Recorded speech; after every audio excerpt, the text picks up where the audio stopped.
স্বপ্ন দেখিয়েছিলেন সম্ভাবনার রাউজান গড়ার, কিন্তু বানিয়েছেন সন্ত্রাসের জনপদ। বলছি চট্টগ্রাম ৬ আসনের সাবেক সংসদ সদস্য ABM ফজলে করিম চৌধুরীর কথা।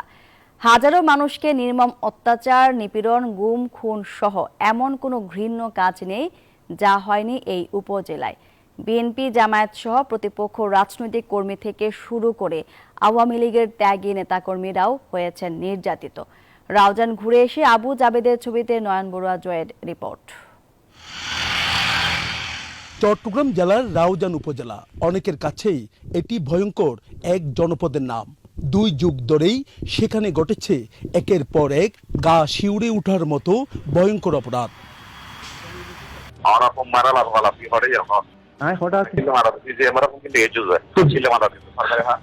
এই অপরাধ সাম্রাজ্যের জনক চট্টগ্রাম ৬ আসনের সাবেক সংসদ সদস্য ABM ফজলে করিম চৌধুরী। তার নির্দেশে হাজার হাজার মানুষকে নির্মম অত্যাচার, নিপীড়ন, গুম, খুন, হামলা, মামলা, জমি দখল, দর্শন, সংখ্যালঘুদের উপর নির্যাতন, যৌন নিপীড়ন সহ এমন কোনো ঘৃণ্য কাজ নেই যা হয়নি এই উপজেলায়। ভাঙচুর করা হয়েছে বাড়িঘর, মসজিদ, মন্দির, মাজার ও ব্যবসা প্রতিষ্ঠান।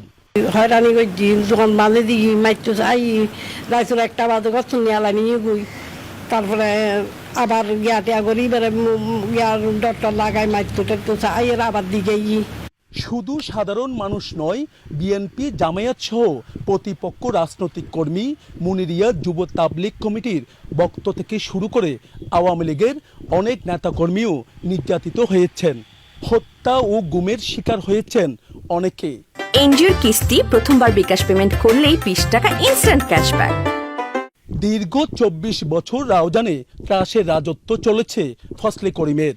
ছাত্র জনতার অভ্যুত্থানে আওয়ামী লীগ সরকারের পতনের পর একে একে মুখ খুলতে শুরু করেছে রাউজানে নির্যাতিত মানুষ।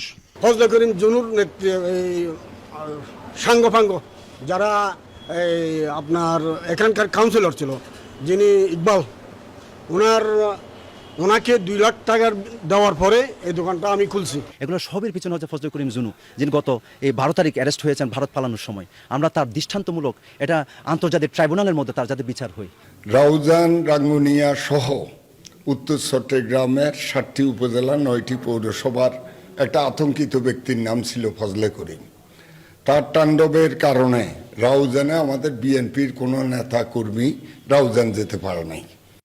গুম, খুন ও নির্যাতনের অভিযোগে চট্টগ্রাম নগরীর বিভিন্ন থানায় তার বিরুদ্ধে মামলা হয়েছে। মামলাগুলো সবগুলোই তদন্ত পর্যায়ে আছে। আপনারা জানেন কিছু আসামি এটা গ্রেফতার হচ্ছে এবং এখনো বলা যায় যে প্রাথমিক তদন্ত পর্যায়ে আছে। সাবেক এই সংসদ সদস্য ভারতে পালাতে গিয়ে আকাউড়া সীমান্তে বিজিবির কাছে ধরা পড়েন। নয়ন বড়ুয়া জয়, নিউজ 24, চট্টগ্রাম।